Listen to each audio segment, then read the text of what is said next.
કેમ છો જીનિયસ બાળકો? મજામાં?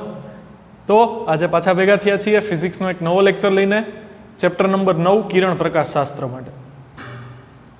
હવે લાસ્ટ લેક્ચરમાં આપણે લેન્સના સૂત્ર વિશે વાત કરી હતી, લેન્સની મોટવણી વિશે વાત કરી હતી. અને લેન્સના સૂત્રમાં આપણે એવું કીધું હતું કે આપણી પાસે લેન્સ મેકર્સનું સૂત્ર આવું કંઈક છે, બરોબર? 1/f equals to n21 minus 1 1/r1 minus 1/r2 આવી આપણે વાત કરી હતી, બરોબર? હવે અહીંયા n21 નો મતલબ શું? તો કે n21 નો મતલબ આવો કંઈક. ધારો કે આ આપણી પાસે લેન્સ છે, બરોબર? જે લેન્સનો વક્રી ભવનાંક કેટલો છે? તો કે n2. પ્રકાશનું કિરણ જે માધ્યમમાંથી આવે છે એ માધ્યમનો વક્રી ભવનાંક કેટલો? તો કે n1, બરોબર? તો આ કેસમાં તમને જે કેન્દ્ર લંબાઈ મળશે ને એ આ માધ્યમને અનુરૂપ મળશે. એટલે કે ધારો કે આ આખું તંત્ર છે એ હવામાં રહેલું હોય, આ તરફ હવા છે, લેન્સ છે એ હવામાં રહેલો છે, પ્રકાશના કિરણો જે કંઈ પણ વક્રીભવન થવાનું છે એ વક્રીભવન પામીને પાછા હવામાં જ આવે છે. તો આને કહેવાશે કેન્દ્ર લંબાઈ. લેન્સની કેન્દ્ર લંબાઈ ક્યારે? તો કે જ્યારે માધ્યમ હવા હોય ત્યારે, બરાબર. આ શું થશે? તો કે વક્રી ભવનાંક. બીજું માધ્યમ કોણ છે? તો કે લેન્સ. તો આ થશે લેન્સનો વક્રી ભવનાંક ના છેદમાં. હવે કયા માધ્યમમાં આખો લેન્સ રહેલો છે? તો કે હવામાં. તો અહીંયા આવશે હવાનો વક્રી ભવનાંક -1.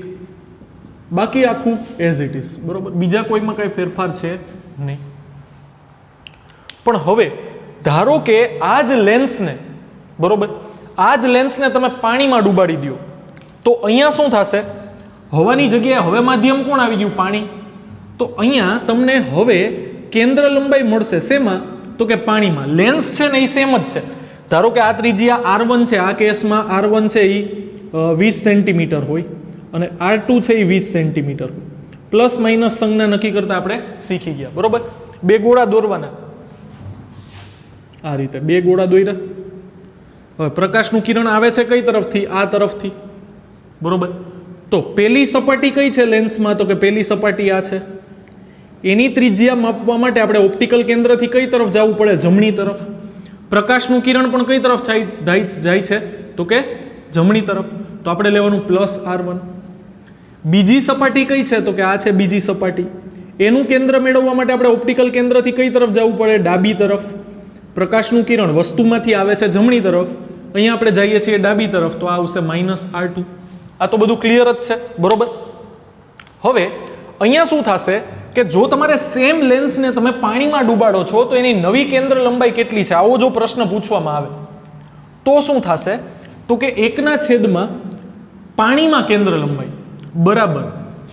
લેન્સનો માધ્યમ તો બદલું નથી, આપણે લેન્સ તો એનો જ છે, કાચનો બનેલો હશે તો અહીંયા કાચનો વક્રી ભવનાંક આવશે. પણ જે માધ્યમમાં એને રાખેલો છે એ હવે હવામાંથી શું થઈ ગયું? પાણી થઈ ગયું. તો અહીંયા પાણીનો વક્રી ભવનાંક લખવાનો -1 as it is, 1/r1 -1/r2. બાકી બધું સેમ, કોઈ ફેરફાર નથી રાખવાનો આપણે, બરોબર? હવે અહીંયા વાત એક સરસ મજાની એવી આવશે. નોંધ કરીને લખવું હોય તો નોંધ કરીને પણ તમે લખી શકશો. જો આપણે લેન્સના વક્રી ભવનાંકને તો આપણે n2 કીધું જ છે, બરોબર? લેન્સના વક્રી ભવનાંક માટે આપણે n2 ઉપયોગ કરેલો છે.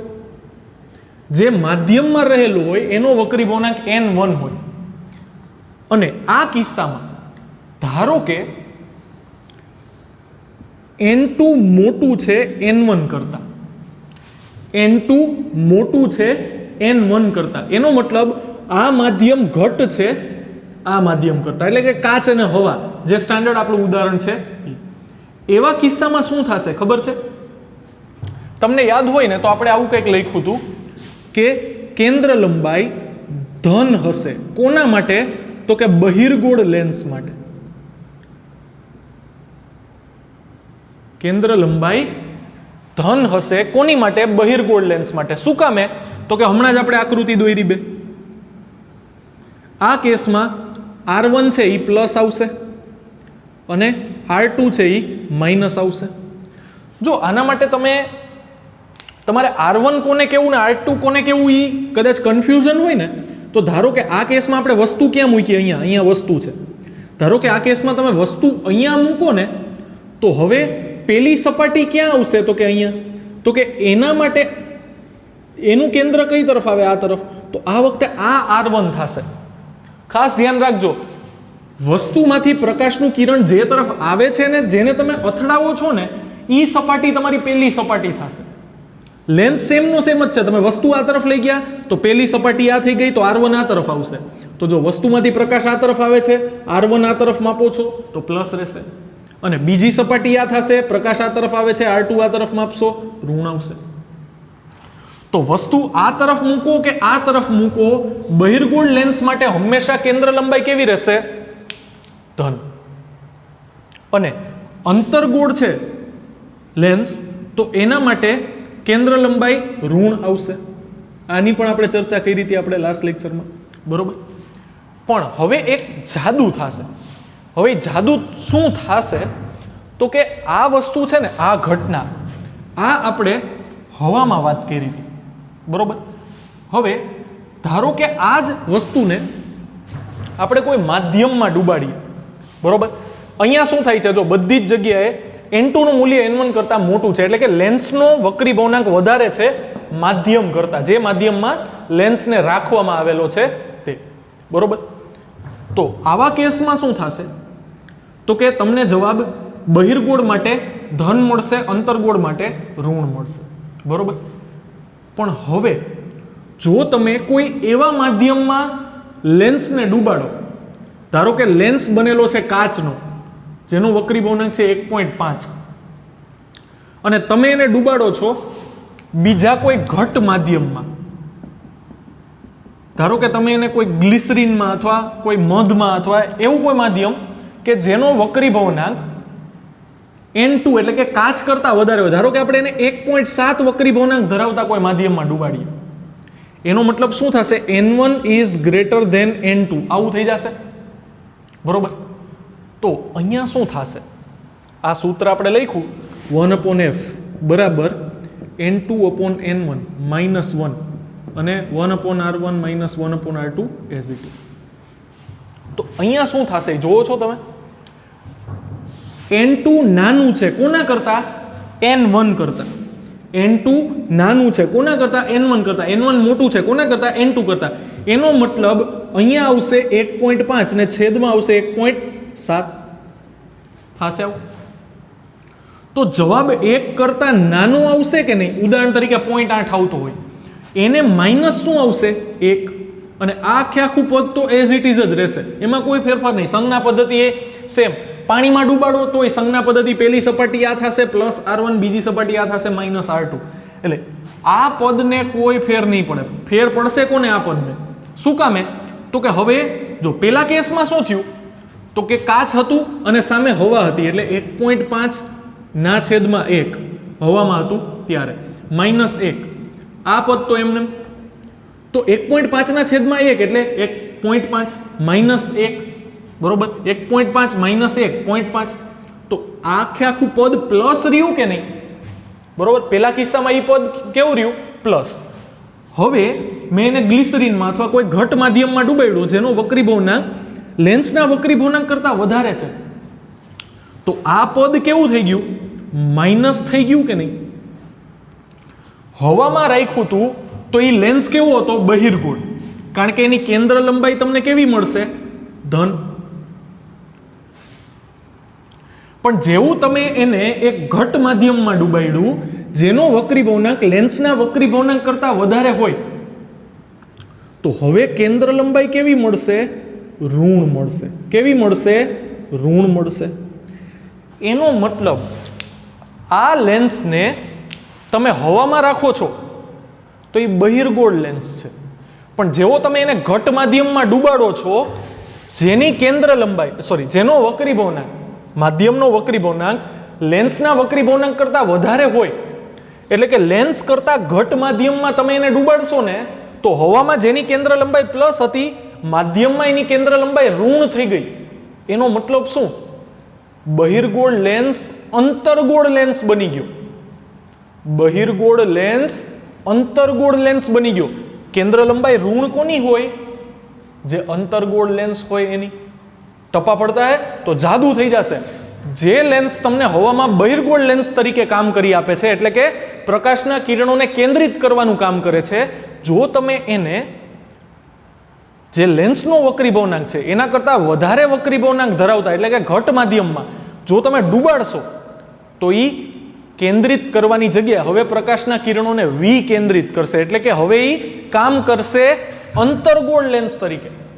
બહિર્ગોળ બની ગયો અંતર્ગોળ. ક્યારે? જ્યારે માધ્યમનો વક્રીભવનાંક લેન્સના વક્રીભવનાંક કરતા લેન્સના માધ્યમના વક્રીભવનાંક કરતા વધારે હોય. તો આના માટે નોંધ લખવી હોય તો આપણે આમ લખી શકીએ. આ ટપો પડી ગયો, ઋણ દર વખતે ઋણ થશે, કારણ કે જો માધ્યમ વધારે ઘટ હોય તો છેદ હંમેશા મોટો આવશે અંશ કરતા. તો આ પદ હંમેશા ઋણ આવશે અને બહિર્ગોળ માટે આ તો ઓલવેઝ ધન જ આવે.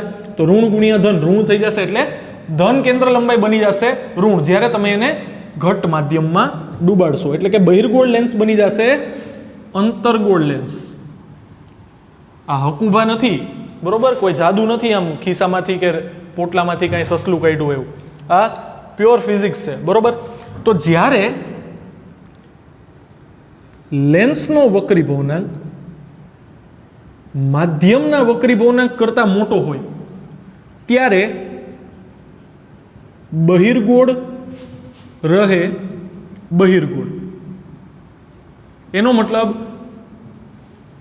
તમે ધારો કે કાચ છે, કાચનો લેન્સ, એને પાણીમાં ડૂબાડો તો આ શું થશે? 1.5 ને 1.3. એનો મતલબ છેદ છે એ અંશ કરતા નાનો હશે, તો જવાબ 1 કરતા મોટો આવશે.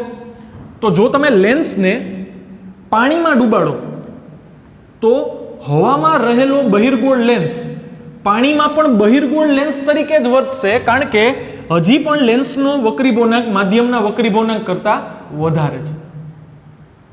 ટપા પડતા હે તો બહિર્ગોળ લેન્સ એની કેન્દ્ર લંબાઈ બદલાઈ જશે, બરોબર? એની કેન્દ્ર લંબાઈ બદલાઈ જશે, પણ બહિર્ગોળ રહેશે બહિર્ગોળ જ, બરોબર? કારણ કે આ પદ હજી પણ તમને પ્લસ જ મળશે, એટલે બહિર્ગોળ રહેશે બહિર્ગોળ. તો અંતર્ગોળ રહેશે અંતર્ગોળ, બહિર્ગોળ રહે બહિર્ગોળ, અંતર્ગોળ રહે અંતર્ગોળ, બરોબર?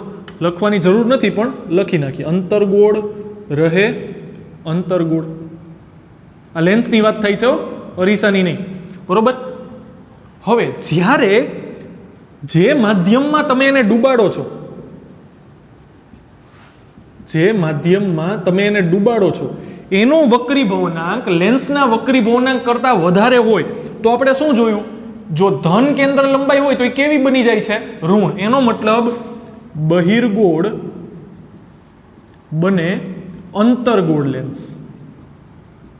તો જેની કેન્દ્ર લંબાઈ ઋણ હોય એ કેવી થઈ જાય? પ્લસ. એનો મતલબ જે અંતર્ગોળ હોય એ શું બની જાય? બહિર્ગોળ લેન્સ. તો અંતર્ગોળ બને બહિર્ગોળ, બરોબર? ઉલટાઈ જશે. બહિર્ગોળ લેન્સને તમે એનાથી ઘટ માધ્યમમાં ડૂબાડો તો એ અંતર્ગોળ બની જાય, અને અંતર્ગોળને તમે એનાથી ઘટ માધ્યમમાં ડૂબાડો તો એ બહિર્ગોળ બની જશે, બરોબર? Role reversal. અંતર્ગોળ બની જાય બહિર્ગોળ, બહિર્ગોળ બની જાય અંતર્ગોળ. એમસીક્યુમાં પૂછાવાની ખાસ શક્યતા છે. આ ટોપિકની ચર્ચા આપણે એટલે કરીએ છીએ કે આમાંથી એમસીક્યુ પૂછાવાની શક્યતા 100% છે, બરોબર? ઉદાહરણ આપણું નેક્સ્ટ ઉદાહરણ એની ઉપર જ આધારિત છે, પણ એમસીક્યુ પૂછાવાની શક્યતા પણ આમાં રહેલી છે, બરોબર? હવે ત્રીજી કન્ડિશન શું થાય? તો કે જ્યારે બંને માધ્યમના વક્રીભવનાંક સમાન હોય, બરોબર? એટલે કે તમે લેન્સને એવા માધ્યમમાં ડૂબાડો કે જેનો વક્રીભવનાંક લેન્સ જેટલો જ હોય, એટલે કે n1 અને n2 બે સરખા હોય. હવે n1 અને n2 જે લેન્સ જે માધ્યમનો બનેલો છે એને તમે એ જ માધ્યમમાં ડૂબાડો, એટલે કે બેયનો વક્રીભવનાંક કેવો હોય? સરખો. તો થાશે શું? ધારો કે અહીંયા લેન્સ 1.5 વક્રીભવનાંક ધરાવે છે અને આપણે એને એવા કોઈ માધ્યમમાં ડૂબાડીએ કે જેનો વક્રીભવનાંક પણ 1.5 હોય.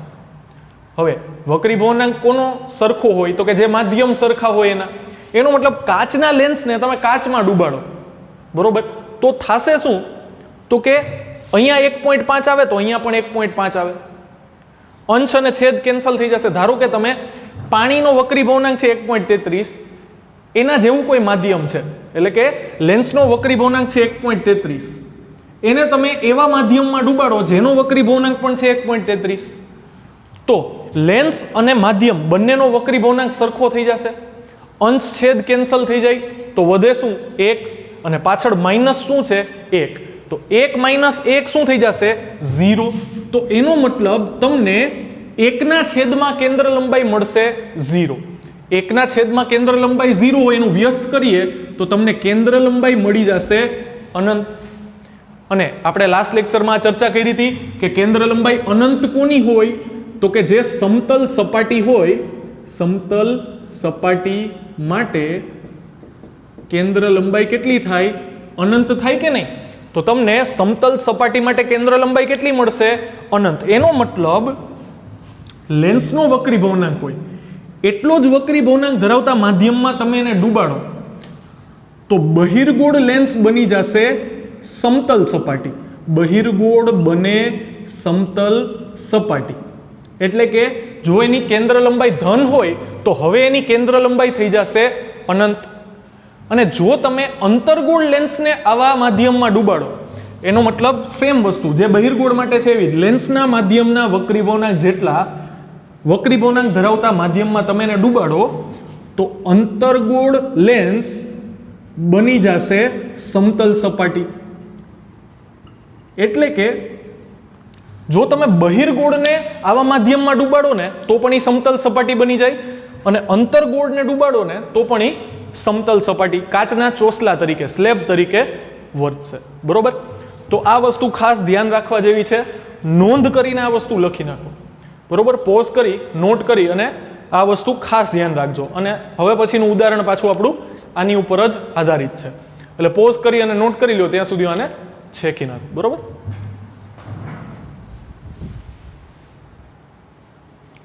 ચાલો તો આપણે જે કોન્સેપ્ટ સ્ટડી કર્યો એની ઉપર જ આધારિત આપણી પાસે ઉદાહરણ છે, ઉદાહરણ નંબર 9.7. એમાં આપણને એવું કીધું છે કે એક જાદુગર તેના પ્રોગ્રામમાં, જાદુગર બરોબર, એના પ્રોગ્રામમાં એક પ્રવાહીમાં રાખેલા કાચના લેન્સને અદ્રશ્ય કરે છે. જ્યાં લેન્સનો વક્રી ભવનાંક 1.47 છે, તો પ્રવાહીનો વક્રી ભવનાંક શું હશે? શું આ પ્રવાહી પાણી હોઈ શકે? હવે ધારો કે આપણી પાસે આ રીતે એક પ્રવાહી ભરેલું પાત્ર છે, બરોબર. હવે આમાં અહીંયા વક્રી ભવનાંક n1 છે અને આમાં તમે એક લેન્સ ડૂબાડો, બરોબર, જેનો વક્રી ભવનાંક n2 છે. તો જો પ્રકાશીય રીતે બેયના વક્રી ભવનાંક જુદા જુદા હશે તો શું થાય? તો કે જો બેયના વક્રી ભવનાંક જુદા જુદા હોય ને તો તમને આ લેન્સ છે ને અલગ દેખાઈ આવશે આ પ્રવાહીમાં, બરોબર. પણ તમને આ લેન્સ નહીં દેખાય, પ્રવાહીમાં અદ્રશ્ય થઈ જશે. એવું ક્યારે બને? તો કે જ્યારે આ બેના વક્રી ભવનાંક સરખા હોય ત્યારે. આપણે સપોઝ કે પાણી હોય, બરોબર, પાણી ભરેલી ડોલ હોય, એમાં આપણે બીજું કોઈ લિક્વિડ નાખીએ તો એ તરત આપણને જુદું દેખાવાનું છે, બરોબર. કાચ છે એનો આપણે સળિયો કે કંઈ પણ ડૂબાડીએ તો એ ચોખ્ખો જુદો દેખાવાનો છે. પણ જો આપણે કોઈ કાચનું એક કાચ ભરેલું પાત્ર હોય ને એમાં જ આપણે કાચને ઉમેરીએ તો એ આપણને દેખાશે નહીં, જુદું નહીં તરી આવે, બરોબર. એનો મતલબ ધારો કે તમે આવા બહિર્ગોળ લેન્સને તમે આ માધ્યમમાં ડૂબાડો જ્યાં n1 બરાબર n2 હોય તો ત્યાં આ લેન્સ છે ને એ શેના તરીકે વર્તશે ખબર છે? એક સમતલ કાચના સ્લેબ તરીકે. એટલે હવે કાચનું માધ્યમ હોય અને કાચનો જ સ્લેબ હોય તો એ દેખાવાનો નથી, અદ્રશ્ય થઈ જશે, બરોબર. તો એના માટે આ શરતનું પાલન થવું જોઈએ, કાચનો સ્લેબ બનવો જોઈએ. હવે વાત કરીએ તો n1 બરાબર n2 હોય તો હમણાં જ આપણે વાત કરી 1/f બરાબર શું થાય? તો કે n21 -1 1/r1 -1/r2 આવી વાત કરી. હવે જો n2 બરાબર n1 હોય, આ n21 એનો મતલબ માધ્યમ 2 નો વક્રી ભવનાંક માધ્યમ 1 ની સાપેક્ષે, તો આ n2/n1 થાય -1 1/r1 -1/r2. તો આ શું થશે? બે સમાન છે તો એક n ના છેદમાં n2 ના છેદમાં n2 અથવા n1 ના છેદમાં n1 1 - 1 બાકી આખું પદ એમને, એટલે આ થઈ જશે 1/f બરાબર 0. એનો મતલબ આવા માધ્યમમાં તમે એને ડૂબાડશો તો કેન્દ્ર લંબાઈ થઈ જશે અનંત. કેન્દ્ર લંબાઈ થઈ જાય અનંત એનો મતલબ શું? કે ઈ લેન્સ છે એ કાચના સ્લેબ તરીકે વર્તશે અને કાચના સ્લેબ તરીકે વર્તે એનો મતલબ શું તો કે એ અદ્રશ્ય થઈ જશે બરોબર એટલે આપણને એવું લાગે કે જાદુગરે આમ કંઈક જાદુ કર્યું અદ્રશ્ય કરી નાખ્યું પણ આપણે કીધું એમ કે સમાન માધ્યમ ધરાવતા સમાન વક્રીભવનાંક ધરાવતા બે માધ્યમો એકબીજા સાથે સંપર્કમાં આવશે તો તમે એ બે માધ્યમોને છૂટા નહીં પાડી શકો તમને એવું લાગશે કે એમાં અદ્રશ્ય થઈ ગયું ખરેખર શું થયું તો કે આવો કંઈક ખાંચો હતો ધારો કે આવો કોઈ ખાંચો હોય હવે આવા ખાંચામાં ધારો કે અહીંયા કાચ છે ને આ વચ્ચે હવા છે હવે અહીંયા પણ તમે કાચ જ મૂકી દો જેનો ત્રણેયનો વક્રીભવનાંક સરખો હોય જેમાં ત્રણેયનો વક્રીભવનાંક કેવો હોય સરખો તો પહેલા તમને અહીંયા વચ્ચે ખાંચો લાગતો તો હવે આ તમને સળંગ સળિયો લાગશે બરોબર શું કામે કારણ કે વચ્ચે પણ તમે એ જ માધ્યમ મૂક્યું જે આજુબાજુ હતું તો તમને અદ્રશ્ય થઈ ગયું હોય એવું લાગશે પણ એ ખરેખર ત્યાં જ હશે આના જેવું છે સિમ્પલ બરોબર અને એનો મતલબ તો પ્રવાહીનો વક્રીભવનાંક પણ કેટલો હોવો જોઈએ તો કે લેન્સના વક્રીભવનાંક જેટલો જ અને એ છે કેટલો તો કે 1.47 અને કાચની નજીક હશે વક્રીભવનાંક ઉપરથી એવું કહી શકાય કે આ પ્રવાહી છે ગ્લિસરીન હોઈ શકે કારણ કે ગ્લિસરીન છે એનો વક્રીભવનાંક આની નજીક હોય છે બરોબર એટલે આ થશે આપણા 9.7 નો જવાબ બહુ એકદમ ઇઝી પપ્પુ કેટેગરીનો દાખલો છે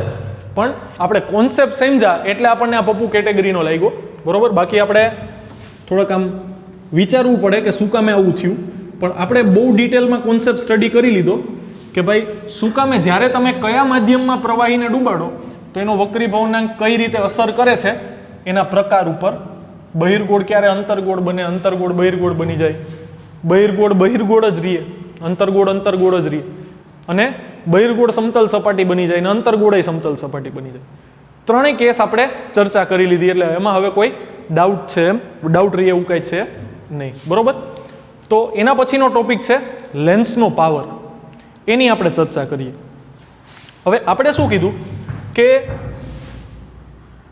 આ એક લેન્સ છે આની ઉપર મુખ્ય અક્ષને સમાંતર જો આપણે પ્રકાશના કિરણો આપાત કરીએ તો એ બધા કેન્દ્રિત ક્યાં થશે મુખ્ય કેન્દ્ર ઉપર કેન્દ્રિત થશે બરોબર એ ક્યાં કેન્દ્રિત થશે તો કે મુખ્ય કેન્દ્ર ઉપર ઓપ્ટિકલ કેન્દ્રથી કેન્દ્ર લંબાઈ જેટલા અંતરે બરોબર તો અહીંયા શું થાય છે તો કે આ લેન્સ છે ને એની ઉપર આપાત થયેલા પ્રકાશના કિરણોને કેન્દ્રિત કરે છે જો એ આમ સીધા જતા હતા પ્રકાશના કિરણોની ખરેખર દિશા શું હતી તો કે આ રીતે સીધા દિશામાં એ સમક્ષિતિજ જતા હતા લેન્સ આવ્યો એટલે એ વિચલિત થયા બરોબર વિચલિત થઈને અહીંયા કેન્દ્રિત થયા બરોબર બહિર્ગોળ લેન્સ છે એટલે કેન્દ્રિત થાય છે અંતર્ગોળ હોય તો વિકેન્દ્રિત થાય એટલે આમ વિકેન્દ્રિત થતા હોય આપણે એને આભાસી તરીકે અહીંયા કેન્દ્રિત કરીએ છીએ બરોબર તો આ લેન્સની મુખ્ય અક્ષને સમાંતર આપાત થયેલા કિરણોને વાંકા વાળવાની શક્તિને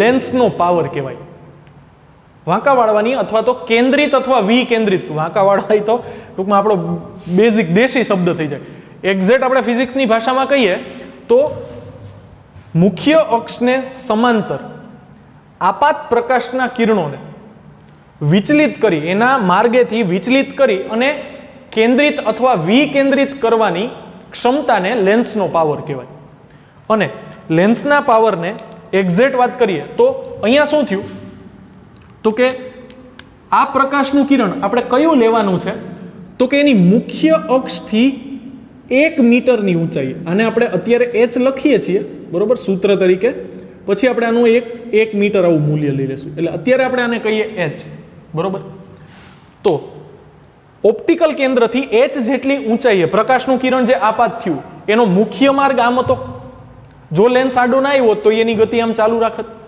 પણ હવે શું થયું તો કે પ્રકાશનું કિરણ લેન્સ દ્વારા વક્રીભૂત થઈ એટલે કે એના મુખ્ય માર્ગથી વિચલિત થઈ અને અહીંયા કેન્દ્રિત થાય છે હવે કેટલું વિચલિત થાય છે તો કે વિચલન કોણને આપણે ડેલ્ટા કહીએ છીએ આ થશે એનો વિચલન કોણ એના માર્ગેથી કેટલો ભટકું છે બરોબર એટલે વિચલન કોણ તો આ કેસમાં વિચલન કોણ ડેલ્ટા થશે, બરોબર. હવે આ કોણ જો ડેલ્ટા હોય તો આ કોણ પણ શું બને, ડેલ્ટા બને. તો લેન્સના પાવરને, લેન્સનો પાવર કોને કહેવાશે, તો કે લેન્સનો પાવર કહેવાશે આ જે વિચલન કોણ બન્યો ને, પ્રકાશનું કિરણ આમ સીધી દિશામાં ગતિ કરતું હતું, વિચલિત થઈને અહીંયા કેન્દ્રિત થયું, એટલે કેન્દ્રિત અથવા વિકેન્દ્રિત થવાની એની ક્ષમતા, એને આપણે પાવર તો કીધું. પણ આ જે વિચલિત થયું ને જેટલા કોણે, એટલે કે વિચલન કોણના 10 વિધેય જેટલું, એટલે કે 10 ડેલ્ટા કયો ને એ થશે લેન્સનો પાવર. આ લેન્સની વ્યાખ્યા છે કે એનો જે વિચલન કોણ છે ને એના ટેન્જેન્ટને, એના 10 વિધેયને આપણે શું કહેશું, તો કે એના 10 વિધેયના મૂલ્યને કહેશું આપણે લેન્સનો પાવર. હવે આપણી પાસે અહીંયા આ રીતે કાટકોણ ત્રિકોણ છે, જ્યાં આ કોણ ડેલ્ટા છે, આ કેન્દ્ર લંબાઈ f છે. આ ત્રિકોણને ધ્યાનમાં લેવાની વાત કરું છું. આ ડેલ્ટાની સામેની બાજુ h છે, પાસેની બાજુ f છે. તો 10 ડેલ્ટાની જગ્યાએ તમે શું લખી શકો, તો કે 10 ડેલ્ટાની જગ્યાએ તમે લખી શકો h/f, સામેની બાજુ છેદમાં પાસેની બાજુ, બરોબર. તો 10 ડેલ્ટા બરાબર થશે h/f. હવે જો ખૂણો ખૂબ જ સૂક્ષ્મ હોય, બરોબર, જો ખૂણો ખૂબ જ સૂક્ષ્મ હોય તો તમે, સોરી, સૂક્ષ્મ ખૂણાની વાત નથી કરવાની આપણે, અહીંયા લેન્સના પાવર p ની વાત કરીએ છીએ. હવે આપણે જેમ કીધું એમ કે એક્ઝેક્ટ વાત કરીએ, એક્ઝેક્ટ પાવર કઈ રીતે મળશે, તો કે પાવર માટે આપણે આ ઊંચાઈ કેટલી લેવાની છે, તો કે h બરાબર આપણે 1 મીટર લેવાનું છે. h બરાબર આપણે શું લેવાનું છે, 1 મીટર લેવાનું છે. હવે 1 મીટર આપણે લઈએ, બરોબર, તો h ની કિંમત આપણે આમાં 1 મીટર મૂકીએ તો તમને પાવરનું સૂત્ર શું મળે, તો કે p બરાબર 1/f. p બરાબર 1/f. કારણ તો કે h બરાબર આપણે કેટલું લીધું, 1 લીધું, બરોબર. તો h બરાબર આપણે શું લીધું, 1. તો આ તમને લેન્સનો પાવર મળશે, બરોબર. પાવર બરાબર 1/છેદમાં કેન્દ્ર લંબાઈ થશે. સિમ્પલ ભાષામાં કહીએ તો પાવર થશે 1/છેદમાં કેન્દ્ર લંબાઈ, બરોબર. અને પાવરનો એક નવો એકમ છે, બરોબર. પાવર માટે પાવરનો એકમ થશે ડાયોપ્ટર. શું થશે, ડાયોપ્ટર, જેને કેપિટલ D વડે પણ દર્શાવાય છે. હવે તમને ખબર જ છે કે બહિર્ગોળ લેન્સ માટે, બહિર્ગોળ લેન્સ માટે